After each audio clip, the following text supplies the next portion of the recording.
together right now over me.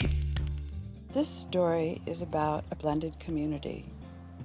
It involves two bishops, a group of people, and the priests that minister to them.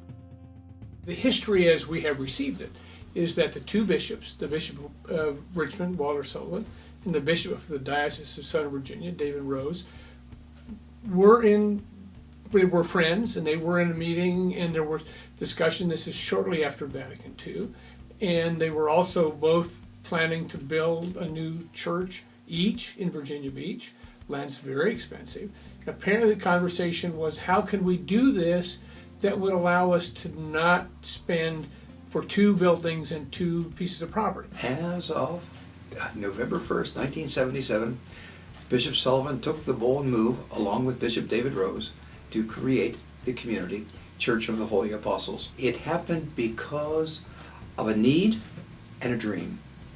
And it was two bishops sitting on a porch looking at a growth of an area in 1975, a growth that has lived up to its threat pretty much in Virginia Beach. We have Catholic Episcopal couples, we have Catholic Lutheran couples, we've got a Catholic Baptist couple, because of the Anglican Episcopal view that if you're baptized and in good communion with your denomination, you're welcome at the table. Those who come here, particularly double belonging couples, this is a dream fulfilled for them. All of a sudden not going to separate churches, something they're able to share with their family, somehow, and brings them into being part of that witness for ecumenism. Mike and I, when we got married, belonged to two separate churches. I was an Episcopalian and Mike was a Roman Catholic.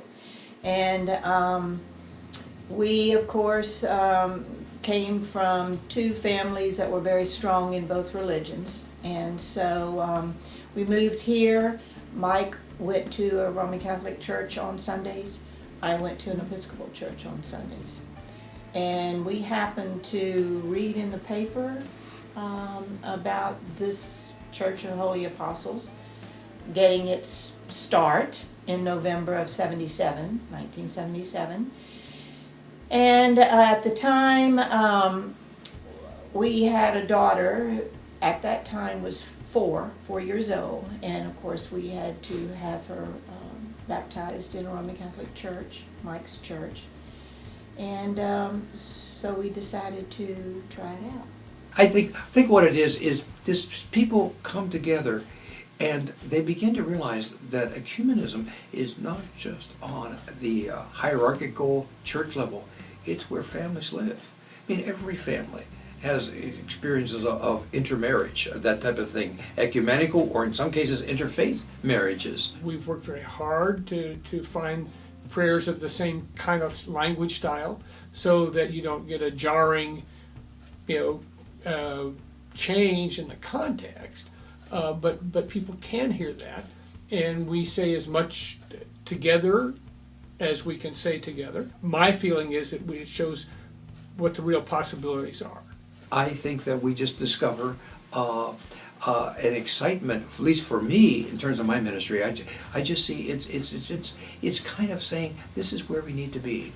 I mean, it's the dream of the 2000 with Unum Sint, with John Paul II, some of the other things that have come out, the decrees, the meetings of the ecumenical people up in Canada, and that Mississauga, that experience, which is continuing on with its own life, even beside ARSIC.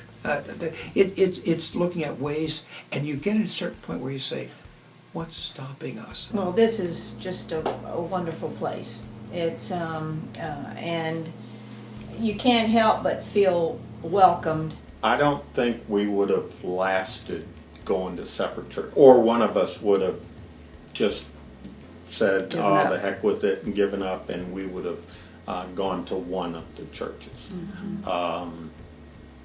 With the kids, I think we would have tried to find a church in some manner.